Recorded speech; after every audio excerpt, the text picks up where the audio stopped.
একজন মুসলিম ইসলাম শুরু করবে কালিমা শাহাদা দিয়ে, আশহাদু আল্লা ইলাহা ইল্লাল্লাহু ওয়াহদাহু লা শারীকা লাহু ওয়া আশহাদু আন্না মুহাম্মাদান আবদুহু ওয়া রাসূলুহু। এই শাহাদা, কালিমা শাহাদা এর দুটি পার্ট।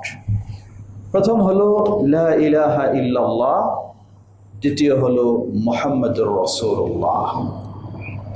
আজকে অতি সংক্ষিপ্তভাবে প্রথম পার্ট নিয়ে আমরা কথা বলবো, কারণ এই প্রথম পার্টের মর্যাদা সম্পর্কে কোরআন এবং সুন্নায় অনেক স্পষ্ট বর্ণনা এসেছে। আল্লাহ রাসূল সাল্লাল্লাহু আলাইহি ওয়াসাল্লাম এক হাদিসে বলেন, মান ক্বালা লা ইলাহা ইল্লাল্লাহ দাখালাল জান্নাহ।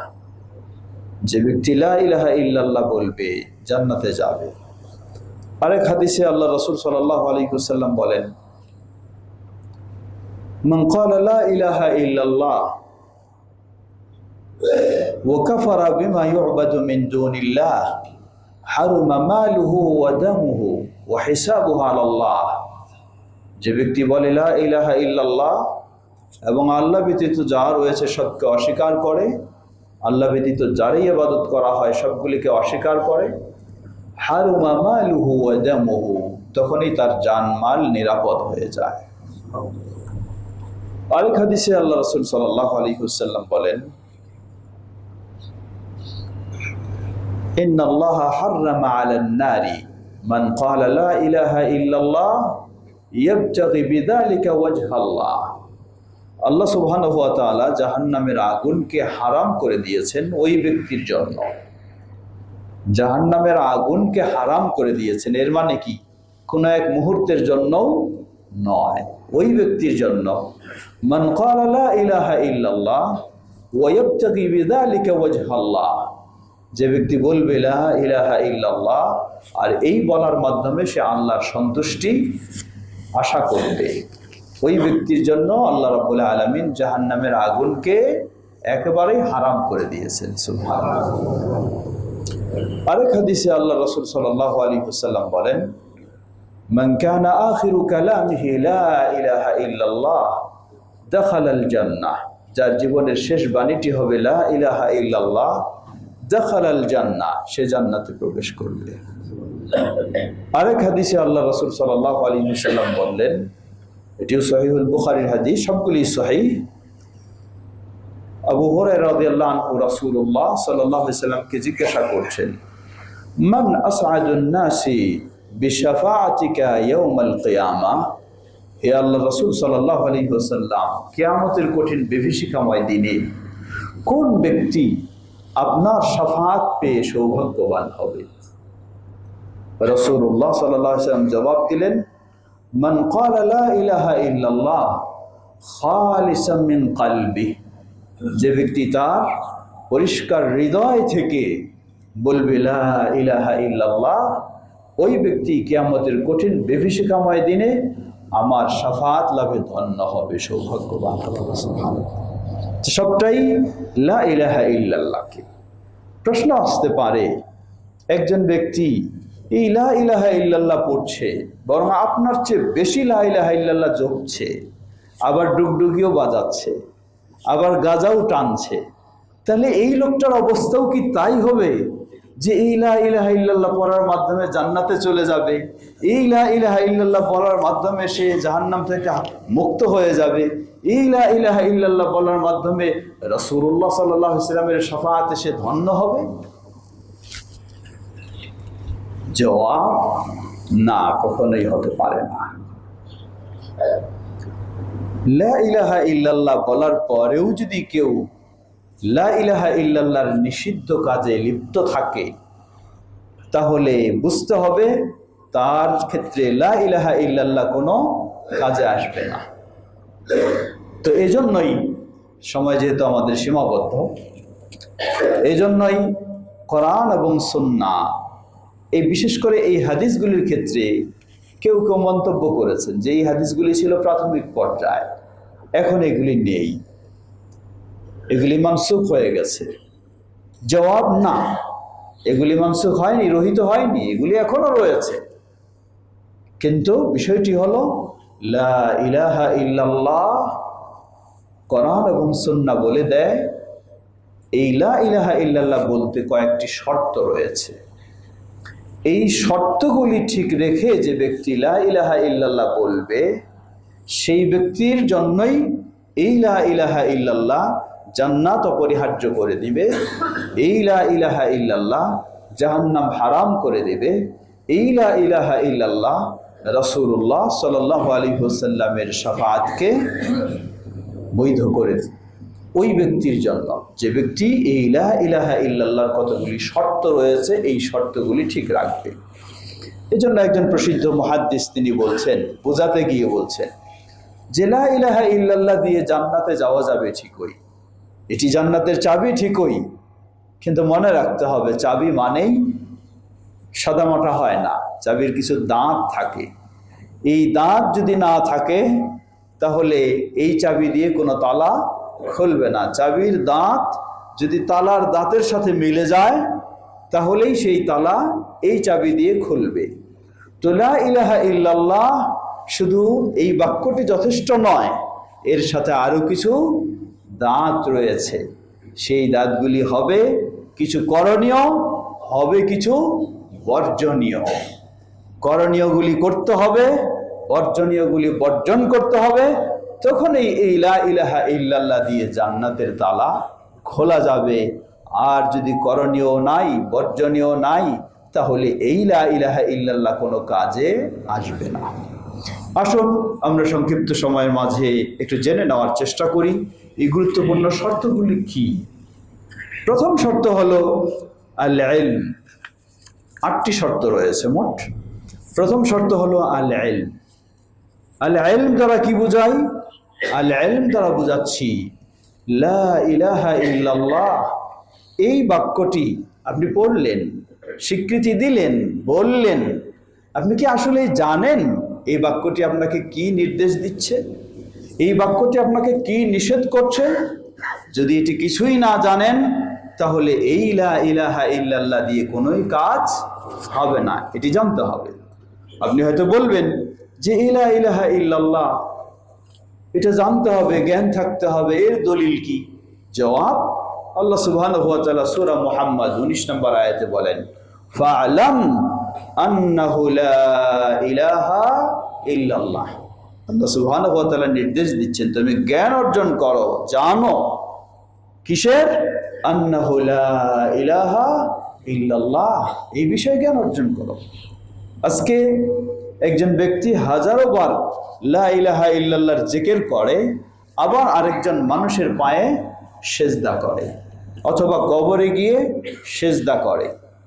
অথচ মক্কার সেই মুশরিক যারা ছিল, রাসূলুল্লাহ সাল্লাল্লাহু আলাইহি ওয়াসাল্লাম যখন তাদেরকে বললেন কুলু লা ইলাহা ইল্লাল্লাহ তুফলিহু, তোমরা বলো একবার শুধু লা ইলাহা ইল্লাল্লাহ তাহলে সফল হয়ে যাবে, তারা রাসূলুল্লাহ সাল্লাল্লাহু আলাইহি ওয়াসাল্লামের কথা শুনলো না, প্রতিবাদ করলো। কি করলো প্রতিবাদ? তুমি কি এই লা ইলাহা ইল্লাল্লাহ বলার মাধ্যমে আমাদের এত সব মাবুদ সবগুলিকে নাকচ করে দিতে চাও? শুধু এক আল্লাহর কাছে সেজদা দিতে হবে? না, এটা হতে পারে না, এটি আমাদের বাপদাদার ধর্ম নয়। এর মানে তারা বুঝলো যে লা ইলাহা ইল্লাল্লাহ এটি মুখ দিয়ে বললে, এটি মেনে নিলে এক আল্লাহ ছাড়া অন্য কারো কাছে মাথা নত হতে পারে না, এক আল্লাহ ছাড়া অন্য কারোর জন্য সেজদা হতে পারে না। এই জন্যই আল্লাহ সুবহানাহু ওয়া তাআলা সূরা বাকারার সেই 256 নম্বর আয়াতে আল্লাহ রাব্বুল আলামিন বলেন ফামান ইয়াকফুরু বিত-তাগুত ওয়া ইউমিন বিল্লাহ, লা ইলাহা ইল্লাল্লাহ এর মধ্যে দুটি অংশ রয়েছে। প্রথম হলো লা ইলাহা, দ্বিতীয় হলো ইল্লাল্লাহ। একটা অংশ অপরটা ছাড়া কখনো পরিপূর্ণ নয়, একটা অংশ অপরটা ছাড়া কখনোই পরিপূর্ণ নয়, না অর্থে পরিপূর্ণ, না আকীদায় পরিপূর্ণ, না আর অন্য কিছুতে পরিপূর্ণ। এক জাহেল শ্রেণী তারা জিকির করে, কি জিকির করে?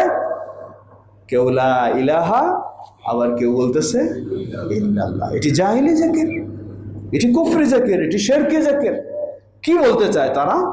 তারা একবার বলতে চায় লা ইলাহা মানে কোনো ইলাহ নাই, ইলাহকে অস্বীকার করে। এর মানে কি? ইলাকে কে অস্বীকার করতে পারে? ইলাকে অস্বীকার যে করতে পারে সে হলো নাস্তিক, সে নাস্তিক। তাহলে লা ইলাহা শুধু এই বাক্যের যদি কেউ জিকির করে থাকে সে নাস্তিকে পরিণত হবে, সে মুমিন থাকতে পারে না।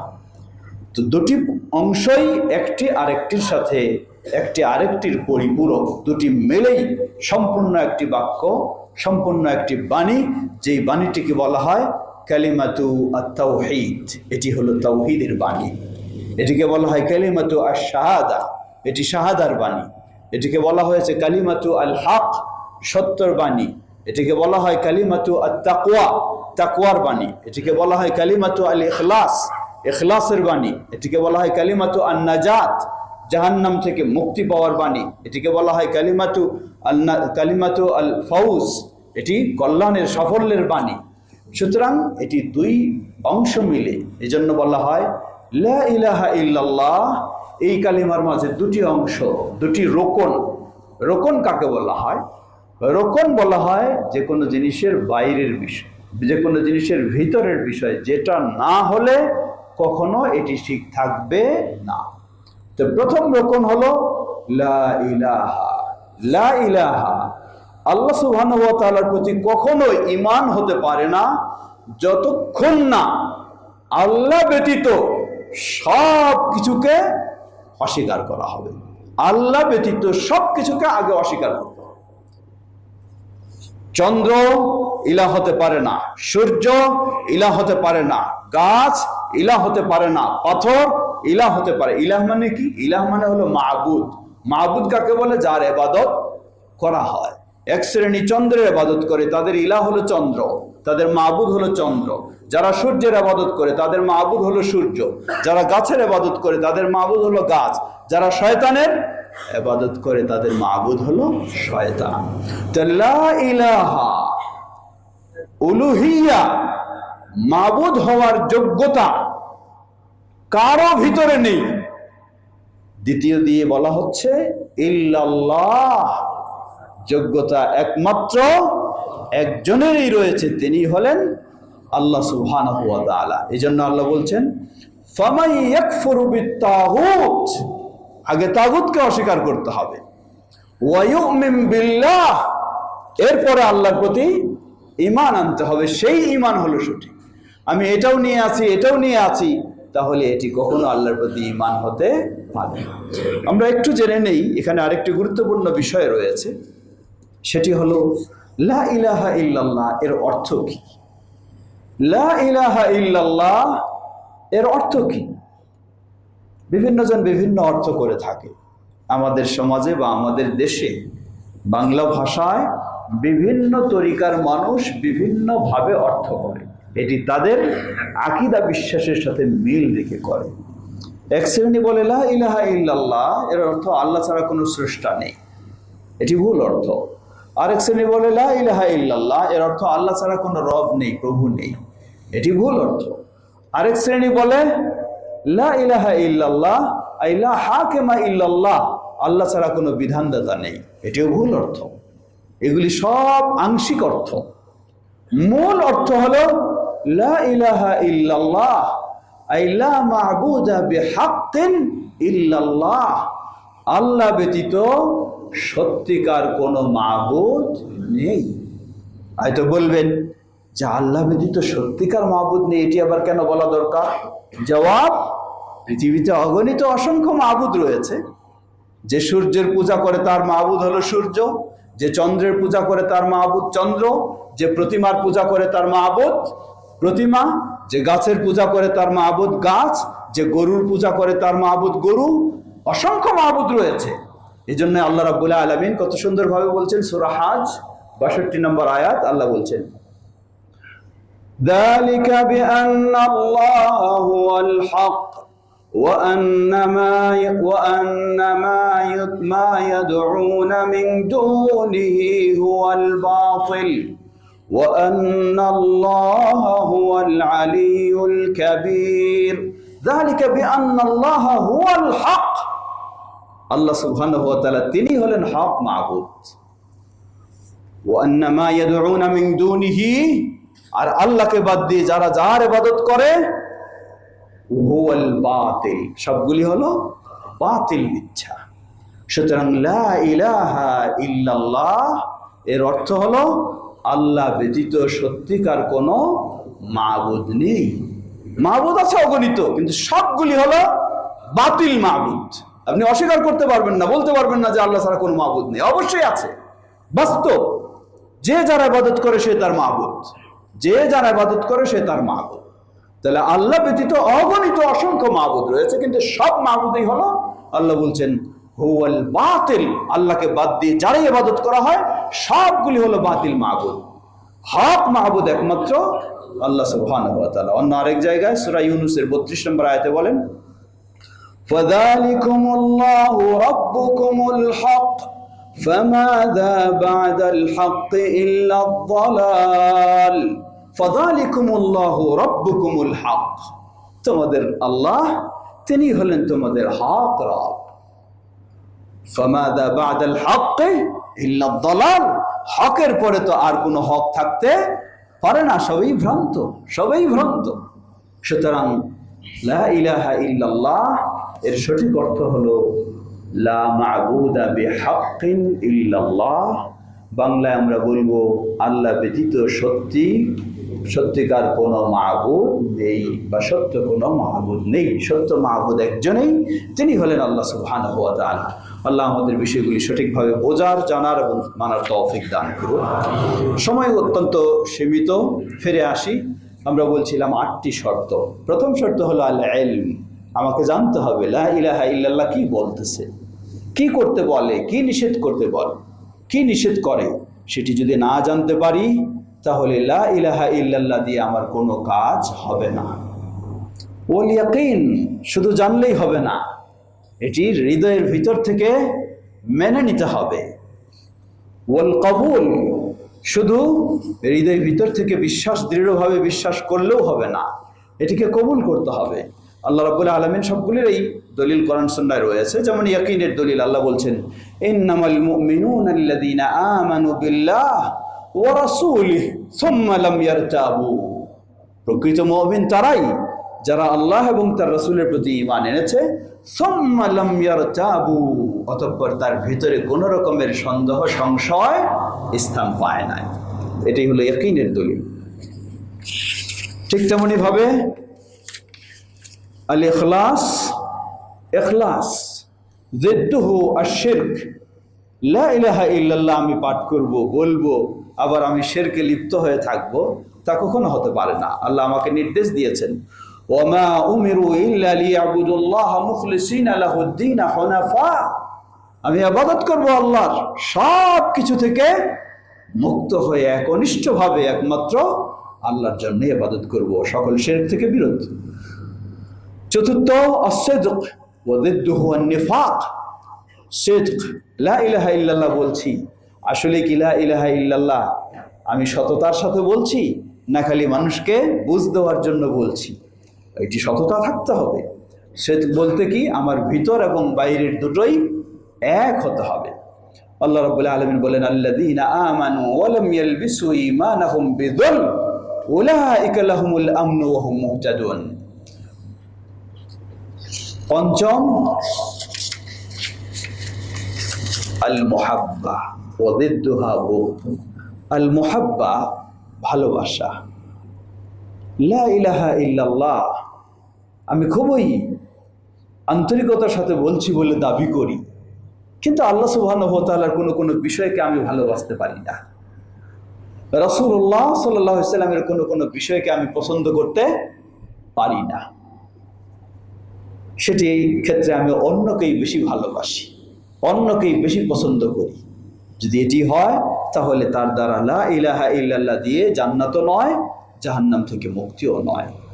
আল্লাহ রাব্বুল আলামিন বলেন ওয়া মিনান নাসি মান ইয়াত্তাখিযু মিন দুনিল্লাহি আনদাদা ইউহিব্বুনাহুম কাহুব্বিল্লাহ ওয়াল্লাযীনা আমানু আশাদ্দু হুব্বান লিল্লাহ।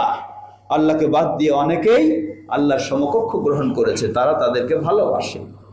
কিন্তু আল্লাহ বলছেন ওয়াল্লাযীনা আমানু আশাদ্দু হুব্বান লিল্লাহ, যারা আল্লাহর প্রতি ঈমান এনেছে তারা সব কিছুর চেয়ে আল্লাহকে বেশি ভালোবাসে। লক্ষ্য করুন আল্লাহ রাসূল সাল্লাল্লাহু আলাইহি ওয়াসাল্লাম বলেন, সালাসুম মান কুন্না ফীহি ওয়াজাদা বিহিন্না হালাওয়াতাল ঈমান। তিনটি বৈশিষ্ট্য যার মাঝে পাওয়া যাবে সেই ব্যক্তি ঈমান সেটা পায়। ওই সেই বেলাল রাদিয়াল্লাহু আনহুর কথা স্মরণ করুন, ওই সেই সুমাইয়া রাদিয়াল্লাহু আনহার কথা স্মরণ করুন, যাদেরকে সেই আরবের মরুভূমি তপ্ত বালুর মাঝে কিভাবে তাদেরকে নির্যাতন করা হলো। শুধু এতটুকু, আল্লাহকে যেন তারা অস্বীকার করে, মুহাম্মদ সাল্লাল্লাহু আলাইহি সাল্লামকে যেন তারা অস্বীকার করে। আল্লাহু আকবার। যতই শাস্তি, যতই আক্রমণ, যতই নির্যাতন, ভিতর থেকে আল্লাহর প্রতি ততই যেন বেশি ভালোবাসা। সুবহানাল্লাহ। এটা হলো ঈমান। এই ভালোবাসা থাকতে হবে। একদিকের কোনো চাপ আসলে, আরেক দিকের কোনো ধমক আসলে আমি আল্লাহকে ভুলে যাব, তাহলে এই দুর্বলতা দিয়ে কখনো লা ইলাহা ইল্লাল্লাহর প্রতি ঈমান পূর্ণ হতে পারে না। ষষ্ঠ, আল ইনকিয়াদ দিদ্দুহু আত-তারক। আল ইনকিয়াদ, ইনকিয়াদ হলো হুয়া আল ইসতিসলামু লিল্লাহি ওয়া রাসূলিহি যাহিরা। অন্তর থেকে যেমন হতে হবে, বাহ্যিকভাবেও আল্লাহ এবং রাসূলের যা আসবে নির্দেশনা মাথা পেতে মেনে নিতে সবসময় আমি প্রস্তুত। লক্ষ্য করুন, একজন মানুষ, আপনি লা ইলাহা ইল্লাল্লাহ পড়ছেন বারবার, আবার আপনি ইসলামে নিষিদ্ধ কাজে জড়িয়ে আছেন। সুদ বলেন, ঘুষ বলেন, অন্যায় বলেন, হারাম বলেন, শিরক বিদআত তো আছেই। অথচ সাহাবীদের কিছু দৃষ্টান্ত লক্ষ্য করুন।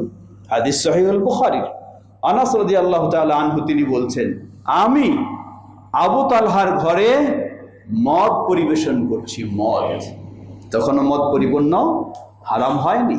আমি মদ পরিবেশন করছি, ঢেলে ঢেলে খাওয়াচ্ছি, মদ পান করাচ্ছি। ঠিক এমনই মুহূর্তে বাইরে থেকে কি যেন একটা আওয়াজ, ঘোষণার আওয়াজ শোনা যাচ্ছে। সেই আওয়াজ শুনেই আবু তালহা বললেন, হে আনাস, যাও বাইরে দেখো কিসের আওয়াজ এটি, কিসের ঘোষণা আসছে। আনাস রাদিয়াল্লাহু আনহু গিয়ে শুনলেন, ঘোষণা হলো আজ থেকে মদ চিরতরে হারাম। ঘোষণা এসে গেছে, আল্লাহর নির্দেশ এসে গেছে। আনাস রাদিয়াল্লাহু আনহু বলছেন, ঘোষণা শুনতে দেরি, মানতে দেরি নয়। যত পাতিল কলস যেগুলিতে মদ ভরা ছিল সবাই তাদের ঘর থেকে বের করে মদিনার রাস্তায় ফেলে দিচ্ছে, রাস্তায় যেন মদ ভেসে যাচ্ছে। আল্লাহ, এই হলো আনুগত্য। এই আনুগত্য, এটির নাম হলো আল ইনকিয়াদ।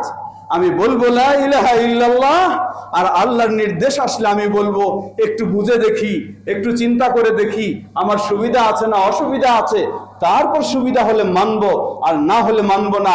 এই লা ইলাহা ইল্লাল্লাহ আপনাকে জান্নাতে নিয়ে যেতে পারবে না। ওই লা ইলাহা ইল্লাল্লাহ দরকার, যে লা ইলাহা ইল্লাল্লাহ শোনার সাথে সাথে আপনি প্রস্তুত। একজন মেয়ে মানুষ আপনাকে নির্দেশ দিচ্ছে ইসলাম হেজাবের, আপনি বলছেন যে আমি আমার সমাজে টিকতে পারবো কিনা, আমার অমুক পছন্দ করবে কিনা, অমুক আমাকে ভালোবাসবে কিনা, এই সমাজে কিভাবে চলবো, আপনি এই চিন্তা নিয়ে আপনি ব্যস্ত হবেন আর বলবেন লা ইলাহা ইল্লাল্লাহর মাধ্যমে আপনি জান্নাতে যাবেন, না, কখনো হতে পারে না।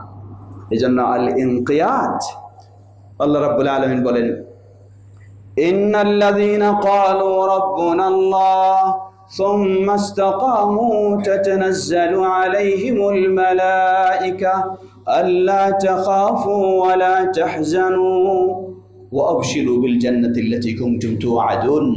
এটি হলো তখন জান্নাত যখন আমি প্রতিটি মুহূর্তে প্রস্তুত। সপ্তম, আল কবুল দিদ্দুহু আর রাদ ওয়াল ইরাদ। কবুল, মনে প্রাণে গ্রহণ করে নেওয়া। এর বিপরীত হলো প্রত্যাখ্যান করা, গ্রহণ না করা। আল্লাহ বলছেন, ওয়ামা কানা লিমুমিনিন ওয়ালা মুমিনা ইযা ক্বাদাল্লাহু ওয়া রাসূলুহু আমরান আন ইয়াকুনা লাহুমুল খিয়ারাতু মিন আমরিহিম। কোন মুমিন নর ও নারীর জন্য হতে পারে না আল্লাহ এবং তার রাসূলের কোন সিদ্ধান্ত এসে গেলে আর ভিন্ন অপশন খোঁজার তার কোনো সুযোগ থাকবে না। যা আল্লাহ বলেছেন সেটাই, যা আল্লাহ রাসূল বলেছেন সেটা। এটি হলো সপ্তম শর্ত। অষ্টম শর্ত, এজন্যই আল্লাহ রাব্বুল আলামিন বলছেন এই সপ্তমের সাথে আল্লাহ বলেন, ওয়ামান আ'রাদা আন যিকরি ফাইন্না লাহু মাঈশাতান যানকা। যে আমার এই কোরআন সুন্নাহর নির্দেশ থেকে একটু ফিরে যাবে, ফাইন্না লাহু মাঈশাতান দানকা, তার জীবনযাপন হবে খুবই সংকীর্ণ। ওয়া নাহশুরুহু ইয়াওমাল কিয়ামাতি আ'মা, আবার কিয়ামতের মাঠে তাকে আমি অন্ধ হিসেবে উপস্থাপন করব, উঠাবো। সে বলবে ক্বালা রাব্বি লিমা হাশারতানি আ'মা ওয়া কাদ কুনতু বাসীরা, হে আল্লাহ, আমি তো দৃষ্টিশক্তি আমার খুব ভালো ছিল, আমাকে কেন অন্ধ হিসেবে কিয়ামতের মাঠে উঠানো হলো? আল্লাহ বলবেন قال كذلك أتتك آياتنا فنسيتها وكذلك اليوم تنسى, জেনে রাখো তোমার কাছে কোরআনের নির্দেশ গেছে, তোমার কাছে রাসূল সাল্লাল্লাহু আলাইহি সাল্লামের হাদিসের নির্দেশ গেছে, তুমি বুঝেও না বুঝার ভান করে চুপ ছিলা, তাই আজকে তোমারও কোনো কথা শোনার সুযোগ নেই, তুমি তোমার মতোই থাকবা। আল্লাহ রহম করুন। অষ্টম, আল কুফরানু বিমা সিওয়াল ইলাহি কাদ উলিহা, আল্লাহ রাব্বুল আলামিনকেই শুধু ইলাহ হিসেবে মানতে হবে, সব কিছুকে অস্বীকার করতে হবে, কোনোটাকে মেনে নেওয়ার সুযোগ নেই। এই জন্য নবী রাসূলদের দাওয়াত ছিল, মূল ছিল দুটি বিষয়। প্রথম হলো আল্লাহ সূরা নাহলের 33 নম্বর, ওয়ালাকাদ বাআথনা ফি কুল্লি উম্মাতির রাসূলা আন ইবুদুল্লাহ ওয়াজতানিবুত তাগুত, সকল জাতির কাছে আমি রাসূল প্রেরণ করেছি, তাদের নির্দেশ ছিল এই দুটো। প্রথম, আন ইবুদুল্লাহ, ইবাদত হবে একমাত্র আল্লাহর, নিজের জীবন চালাবো একমাত্র আল্লাহর নিয়ম অনুযায়ী। ওয়াজতানিবুত তাগুত, আল্লাহ ব্যতীত যা কিছু রয়েছে সব কিছুকে প্রত্যাখ্যান।